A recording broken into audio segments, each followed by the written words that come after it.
Garuda Express, an international courier service.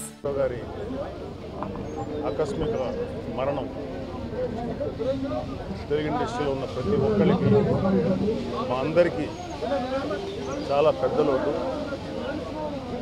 దానికి reason ఏంటంటే మా అందరికీ ఇండస్ట్రీ తరఫున కానీ ఏ విధమైన సహాయం కావాల్సి వచ్చినా ఏ విధమైన సమస్య వచ్చినా ఆయనకి ఒక మాట చెప్తే ఆయన అన్ని పనులు వదులుకొని ఎన్నో ఇంపార్టెంట్ వర్క్స్ కూడా పక్కన పెట్టి మా సమస్యలు పరిష్కరించడానికి ఎంతో ముందుకు వచ్చాడు.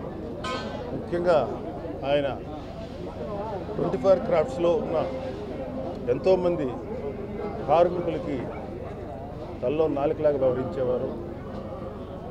ఆయన అసలు సినిమా డైరెక్టర్గా మానేసిన తర్వాత కూడా ఆయన జీవితం కేవలం ఈ 24 క్రాఫ్ట్స్ కార్మికుల కోసం ఆయన జీవితం అంకితం చేశారు.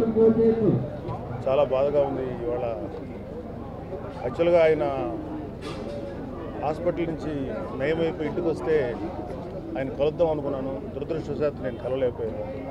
ఈ విధంగా చూస్తే ఎటువంటి పరిస్థితి వస్తుందని అనుభవించలేదు. చాలా పెయిన్ఫుల్గా ఉంది.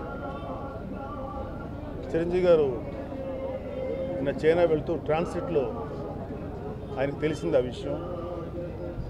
ఆయన చాలా బాధపడ్డారు. ఎందుకంటే ఆయన ఇంకా హాస్పిటల్కి వెళ్ళకముందే అల్లు రామలింగ గారి అవార్డు స్వయంగా అన్నయ్య గారు అరవింద్ గారు ఇచ్చి ఆ చేతికి అందించారు. సో ఆయన చాలా బాధపడుతున్నారు. ఎందుకంటే ట్రాన్సిట్లో ఉండి అటు వెళ్ళలేక ఇటు వెళ్ళలేక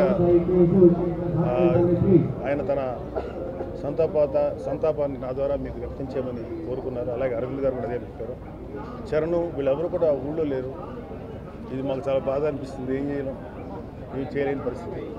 బట్ ఏదైనా ఆయన ఆత్మకు శాంతి కలగాలని ఆయన కుటుంబీకులకి నా మనస్ఫూర్తి సంతాపం తెలియజేస్తాను.